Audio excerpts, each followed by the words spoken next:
ओम नमः सिद्धिभ्यः।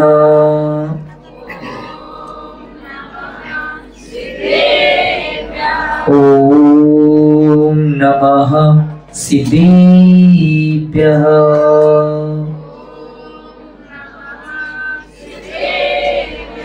ओम नमः सिद्धिभ्यः।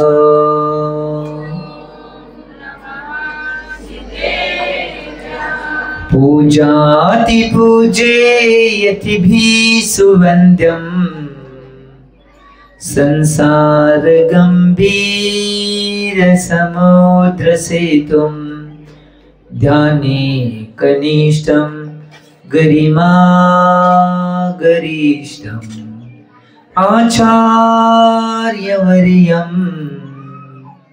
प्रणमामि नित्यम्। श्री शांति सागरं प्रणमामि नित्यम्। श्री विद्यासागरं प्रणमामि नित्यम्। श्री सन्मति सागरं प्रणमामि नित्यम्। तीव्र 24 भगवान की, देवादेव मूलनायक 1008 अष्टम तीर्थंकर श्री चंद्रप्रभा भगवान की, सिद्धांत शास्त्र की 20वीं सदी की प्रथमाचार्य जगती समाधि सम्राट गुरुनाम गुरु आचार्य शांति सागर जी महाराज की, संत शिरोमणि आचार्य गुरु श्री विद्यासागर जी महाराज की, प्रातस्मरणीय शांतमूर्ति वासलत्नकर आचार्य गुरु श्री सन्मत सागर जी महाराज की, मम दीक्षा गुरु युवा स्वर्ण कांति रत्न आचार्य गुरु श्री चंद्र सागर जी महाराज की, परम पूज्य आचार्य गुरु श्री समय सागर जी महाराज की, उत्तम सोच धर्म की, उत्तम सत्य धर्म की, अहिंसा में विश्व धर्म की, लोक गुरुदेव की, लोक जयकारा गुरुदेव का। भव्यजी हो, कालच्या भागामध्ये उत्तम सोच धर्माचं पूजन आपण पार पाडलं आणि आजच्या भागामध्ये उत्तम सत्य धर्माचं पूजन आपण पार पाडले। आचार्य भगवंतांनी सोच धर्माचं कथन सांगत असताना शुचोर भावो इति शौचम हा शब्द सांगितलेला आहे। तर आचार्य भगवान म्हणतात की जे सुचिताचे भाव आहेत तोच उत्तम सोच धर्म आहे। ज्या ठिकाणी लोभाचा लवलेश सुद्धा नाही त्या ठिकाणी सुचिता भाव निर्माण होतात, ही गोष्ट लक्षात घ्या। आम्ही चिंतन करणं आवश्यक आहे। आज जीवनामध्ये की नाही बरेच लोक असे की कायमस्वरूपी पाहिजे पाहिजे पाहिजे मला मला मला सगळ्या गोष्टी निश्चितपणे पाहिजे या अपेक्षेने विचार करतात।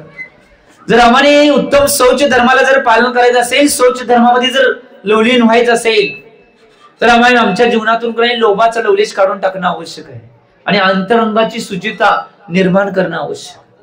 आज बरीच माणसं अशी आहेत की या गोष्टीचं आम्ही चिंतन मनन करत नाही की जेवढ्या इच्छा मनामध्ये आहेत, जेवढ्या आकांक्षा मनामध्ये आहेत, आजपर्यंत 3 काळामध्ये कधीही त्या आकांक्षा इच्छा पूर्ण झालेल्या आहेत का? झाल्यात कोणाच्या? पृथ्वी तलावर एक सुद्धा व्यक्ती असा नसेल की त्याच्या इच्छा आणि आकांक्षा पूर्ण झाली। एक सुद्धा व्यक्ती असा नसेल की त्याच्या मनात जे काही त्याने ठरवलं होतं ते पूर्ण झालेलं आहे। एक गोष्ट लक्षात घ्या, जीवनामध्ये असणाऱ्या सगळ्या इच्छा आकांक्षा कधीच 3 काळात पूर्ण होणार नाही।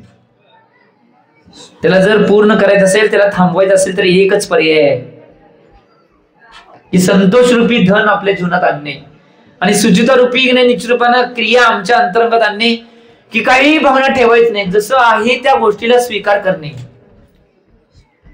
जर लय लोभ केला निश्चित रूपानं, कारण की आचार्य भगवंतांनी सुद्धा ग्रंथात सांगितले की पापाचा बाप कोण असेल तर तो कोण आहे? लोभ। जेवढी जेवढी पाप निर्माण होतात, जेवढी जेवढी पाप बांधली जातात, त्या सगळ्या पापांचा कोण मूळ करता असेल, त्यांचा सगळ्यांचा मूळ मोहरका कोण असेल तर लोभ आहे म्हणून आचार्य भगवंतांनी सांगितलं. त्यामुळे जे आहे त्यात समाधान राहणे सगळ्यात मोठी एक उपलब्धी आपल्याजवळ आचार्य भगवंतांनी दिलेली आहे. किती काय झालं तर लगेच सुटत नाही हो, लय अवघड आहे. मला संसारात राहून प्रपंचात राहून हे सगळं सोडायचं तुम्ही सांगालाय, पण तो लय अवघड आहे. आमचे आचार्य सन्मती सागर महाराज एक उदाहरण सांगायचे काय की आज माणसांना किती सांगितलं तरी निश्चितपणे तो लोभ सुटत नाही. आचार्य सन्मत सागर महाराज कायम एक उदाहरण सांगायचे. एक टेलर होता, टेलर, आणि तो टेलर नाही कपडे शिवायचा. म्हणजे वेगवेगळ्या प्रकारचे कपडे त्याच्याजवळ यायचे. आणि त्या टेलरला एक काय सवय लागली माहिती काय, टेलरला सवय लागली नाही कुणाचा चांगला कपडा की नाही त्यातलं चांगलं कापड तेवढं काढून जरा घ्यायचं आणि त्यात राहिलेल्या कपड्यात नाही व्यवस्थित त्यांना शिवून द्यायचं. ही सवय लागली आणि सवय होत होत जवळजवळ 4-5 वर्ष ती सवय पुढे गेली. आणि एक दिवस तो रात्री झोपला होता आणि झोपल्यावर त्याला स्वप्न काय म्हणणार, तू मेलाय आणि त्याच्या कबरीवर सगळे त्याच कापडाचे झेंडे लावले. एकदम दचकून उठला की मी एवढा लोभ करतोय, भविष्यात हे सत्य घडलं तर. एवढे सगळे निश्चित रूपाने दुसऱ्यांचे कापड चोरून घेतोय, मी चोरी करतोय आणि निश्चित रूपाने जर भविष्यामध्ये माझं मरण प्राप्त झालं नाही अशी झेंडा कोणी लावली तर काय होईल. त्यापेक्षा आजपासून आपण कापड चोरी करायची, लोभाचा त्याग करायचा. ही भावना झाली. सकाळी लवकर त्या दिवशी झोप लागली नाही. जेव्हा उठलेला का नाही स्वप्नातनं, ते पडलेलं स्वप्न ते, तेव्हापासून झोप लागली नाही. तो उठून बसला, त्यानंतर सगळ्या क्रिया करत होता. सकाळी पहाटेचं 6ला दुकान उघडला टेलरिंगचं. ज्यावेळी 8:30-9 वाजले त्यावेळी कामगार आले. कामगार आल्यानंतर जो मेन कामगार होता त्या कामगाराला बोलवलं आणि सांगितलं, बघ एक काम करायचं, माझं करणार काय करतो म्हणलं. मालक तुम्ही काय सांगशील ते काम करायला तयार आहे, तुम्ही काय सांगशील ते काम करायला तयार आहे. काय काय करायचं माहितीये काय, ज्यावेळी मी कापड नवीन कापायला घेतोय की नाही त्यावेळी तू जोरदार ओरडायचं, मालक झेंडा. ठीक आहे ठीक आहे म्हणलं, मी करतो उद्यापासून, आजपासून आतापासून चालू करतो. आणि ज्यावेळी निश्चित रूपानं तो नाही टेलर नाही कापड कापायला घेणार त्यावेळी तिकडं तो मॅनेजर ओरडणार, मालक झेंडा. मग तो कापड कापायचं तिथं थांबणार हो. आणि असं 1 महिनाभर गेला, तो कुठलंही कापड चोरी केलं नाही, कापला नाही, कारण की तो मॅनेजर लगे म्हणणार ती मालक झेंडा म्हणून. आणि 1 महिन्यानं काय झालं माहिती काय, त्या देशाचा राजा त्याच्या पुत्राचं लग्न होतं आणि त्याचं कापड आलं. सगळ्या देशात आजपर्यंत कापड नव्हतं, असलं कापड आलं. आणि कापड कापायला घेतला. आता त्याच्या मनात भाव झाली, ह्यातलं कापड आपण काढून घ्यायचंय. त्या ठिकाणी मॅनेजर ओढला, मालक झेंडा. तेव्हा तो काय म्हणते माहिती काय, असला झेंडा माझ्या कबरीवर नव्हता. एकदा अंतरंगात लोभ शिरला तर ते लोभ निघणं तेवढं सोपं नाही. बघा सगळ्या गोष्टी माहित होत्या की काय होऊ शकते भविष्यामध्ये, हे सगळं माहित होतं, तरी सुद्धा त्यांना आयडिया कुठली काढली. बघा लोभ असा आहे, काय बी करवते ते. लोभ खोटं बोलवतंय, अहंकार करवतंय, क्रोध करवतंय, मायाचारी करवतंय, सगळ्या प्रकारच्या क्रियाने लोभ करवून घेते. आम्ही चिंतन करणं आवश्यक आहे. म्हणून त्या लोभाला नाही आमच्या अंतर्गत आणूनच द्यायच नाही. त्यासाठी सगळ्यात उत्कृष्ट पर्याय कोणी सांगितलं असेल तर आचार्य भगवान विद्यासागर महाराजांनी मुखमाटी महाकाव्यामध्ये 363 नंबरवर आचार्य भगवंतांनी एक काव्य लिहिलेलं आहे, संत समागम की तो यही सार्थकता है. संत समागम की तो यही सार्थकता है. समागम पाने वाला व्यक्ति साधु संयत बने या ना बने, समागम पाने वाला व्यक्ति साधु संयत बने या ना बने, संतोषी अवश्य बन जाता है. एक गोष्ट लक्षात घ्या, संतोष रूपी धन जर आणायचं असेल तर आमच्या जीवनामध्ये, संतोष रूपी धन जर आमच्या जीवनामध्ये आणायचं असेल तर सगळ्यात महत्वाचा पर्याय तुम्हाला काय, संतांची समागम पाहणं आवश्यक आहे. त्यांची संगती करायची, संतांची संगती करायची. त्यावेळी निश्चितपणे तुम्हाला संतोष रूपी धन प्राप्त होणार आहे. नाहीतर एक गोष्ट लक्षात घ्या, आम्ही या गोष्टीचं चिंतन मनन करणं आवश्यक आहे. आम्ही एका गोष्टीचं चिंतन मनन करणं आवश्यक आहे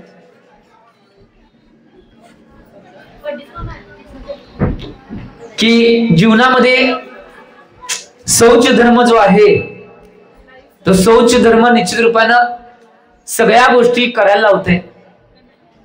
म्हणजे लोभाला तर नाश करवणारच आहे, जीवनातल्या सगळ्या गोष्टी काढून टाकणार आहे, परंतु एक गोष्ट लक्षात घ्या, जीवनामध्ये जर लोभ आला, तुम्ही कुठल्याही वळणावर, कुठल्याही ठिकाणी, कुठल्याही जागेवर जावा, तो लोभ तुम्हाला सगळं करायला लावणार आहे. खोटं बोलायला लावणार, क्रोध तर एवढा येणार, त्या क्रोधामध्ये काय काय आवेशामध्ये करचेला कुणास ठाऊक. मान तर एवढा अहंकार येणार आहे त्या लोभामुळं, आणि त्याच्या पुढे जाऊन मायाचारी तर लोभामुळे एवढी करणार आहे, त्याचं चिंतन जीवनात तुम्ही करू शकणार नाही, एवढी निचरवाना मायाचारी तुमच्या जीवनात करू शकता. त्यामुळं एक सगळ्यात उत्तम पर्याय, उत्तम सोचला पाळायचं. जीवनातून निचरवानं तुमच्या जीवनातून नाही लोभ आहे तो आपाप निघून जाईल. आम्ही याचं चिंतन करणं आवश्यक आहे. आज किती गोष्टी अशा आहेत की त्या लोभाच्या आहारी जाऊन बऱ्याच जणांनी आपलं जीवन सुद्धा संपवून घेतले. एक एक व्यक्ती अशा आहेत की लोभाच्या आहारी जाऊन त्यांनी तिर्यंच्या गतीला प्राप्त केलेलं आहे. एक एक माणसं अशा आहेत की लोभाच्या आहारी जाऊन त्यांनी नरगतीला प्राप्त केलेलं आहे. आम्ही चिंतन करणं आवश्यक आहे. 63 शलाका पुरुषामध्ये एक पद येते, चक्रवर्ती. चक्रवर्ती एक पद असं आहे, त्या चक्रवर्ती जेवढे चक्रवर्ती होतात ते सगळे चक्रवर्ती वज्र उशाप नाराज सहन धारण केलेले असतात, सगळे चक्रवर्ती. परंतु त्यांच्याविषयी एक नियम असा आहे की त्या नियमामध्ये निचूरपणा चक्रवर्तीच्या बाबतीत काय सांगितलेले नियम, चक्रवर्तीच्या बाबतीत नियम सांगतात, जर चक्रवर्तीनं दिगंबर दीक्षा घेतली तर ते डायरेक्ट मोक्षाला जातात, आणि जर त्यांनी दीक्षा घेतली नाही तर ते डायरेक्ट नरकाला जातात. हा नियम आहे. का नियम आहे माहितीये? याचं मूळ कारण काय असेल? या चक्रवर्तीच्या बाबतीत का नियम असेल याचं मूळ कारण आहे, चक्रवर्ती जो एवढी संपत्ती असते, जगात कुणाची संपत्ती नाही एवढी संपत्ती असत्या, ते सगळं निश्चितपणे, आता संपत्ती एवढी जास्त आहे म्हणजे निश्चितपणे त्याच्यावर पाप होणारच आहे की हो.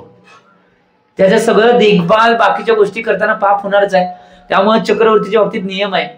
त्यामुळे आम्ही जीवनामध्ये की नाही साधारण माणूस राहून दे, कशाने सांगले माहिती काय, आज पैशानं आणि संपत्ती आणि जमीन जमल्यानं कोण चक्रवर्ती होऊ शकत नाही, परंतु मनानं चक्रवर्ती होणारी लई माणसं आहेत. काय म्हणलो मी?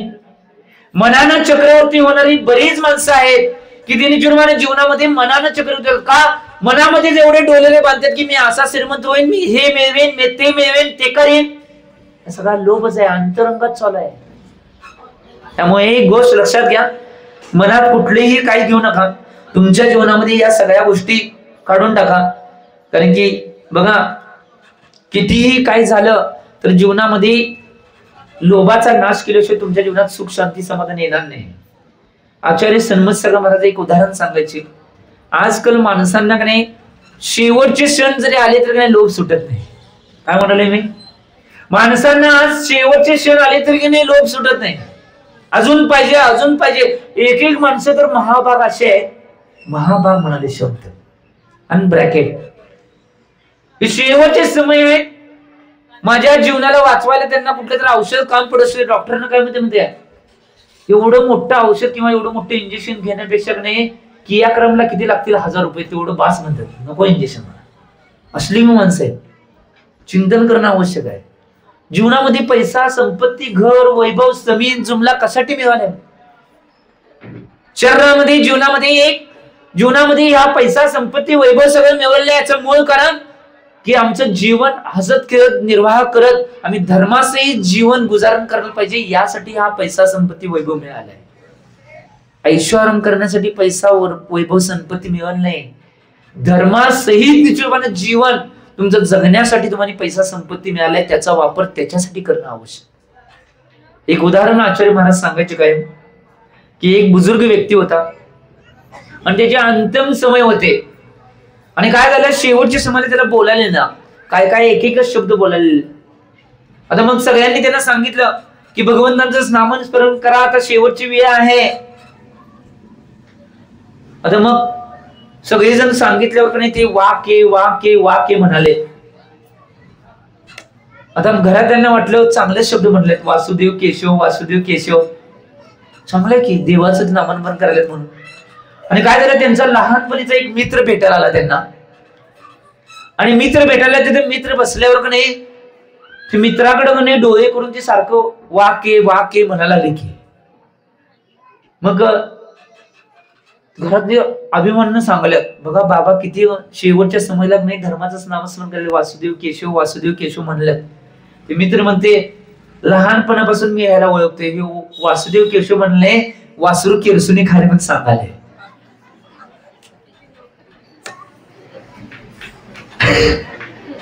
लाकडं शेवटला पोचलेली तरी बी अजून अंतर्गत एक केरसुनी आहे जी झाडं आहे नाही त्याचे लोक सुटेना. काय करायचं? आम्ही चिंतन करणं आवश्यक आहे. एक गोष्ट लक्षात घ्या, जीवनामध्ये जोपर्यंत संतोष रूपी धन, जोपर्यंत जीवनामध्ये शौच रूपी धर्म येणार नाही तोपर्यंत जीवनाचा उत्कर्ष, जीवनाचा आदर्श आणि जीवनाची उन्नती मात्र साधणार नाही. ही गोष्ट लक्षात घ्या.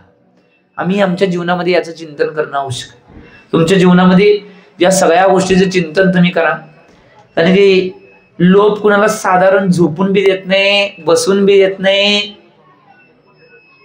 विश्राम बी घेऊन देत नाही. सारखं किर किर किर किर किर किर किर किर. जसं मी सांगतोय की उदाहरण काय सांगतोय, पाऊस पडल्यानंतर ती छोटी छोटी बेडकं पडतात की ती सारखं करतात rock rock rock rock rock rock rock. तसा लोभी माणूस कायमस्वरूपी रात्रंदिवस रॉक रॉक रॉक रॉक म्हणजे पैसा, रॉक रॉक रॉक रॉक. एक गोष्ट लक्षात घ्या, पैसा, संपत्ती, वैभव, जमीन जमला, परिवार आदी या सगळ्या गोष्टी तुम्हाला प्राप्त होणार आहे ती तुमच्या पुण्य आणि पापानुसार प्राप्त होणार आहे. ते जी मागणी केलं तर तुम्हाला मिळणार नाही, ती मागितलं तरी मिळणार नाही. तुमच्या जीवनामध्ये तुम्ही पुण्याचा साठा किती करून ठेवलाय, पापाचा साठा किती करून ठेवलाय, त्याच्यानुसार त्या सगळ्या गोष्टी आपोआप प्राप्त होणार आहेत. परंतु निश्चितपणे ते गोष्टी प्राप्त झाल्यानंतर त्याचा विनियोग धर्मामध्ये धर्मानुसार किंवा आमच्या कल्याणासाठी किती करतोय याच्यावर भविष्य तुमचं अवलंबून आहे. ही गोष्ट लक्षात घ्या. त्यामुळे लोभ न करता जेवढ्या प्रमाणात धर्माचं पालन करता येईल, जेवढ्या प्रमाणात काय करता येईल. आजकाल एक गोष्ट लक्षात घ्या, पैशाच्या लोभापेक्षा आज सगळ्यात जास्त नाही ह्याचा लोभ लय आहे. मी परवा सुद्धा सांगितले तुम्हाला काय करायचं माहिती काय, ही तुमची जीभ लय काय काय मागते हो. जीभ, त्या जीभीला एक कानपाड लावायची.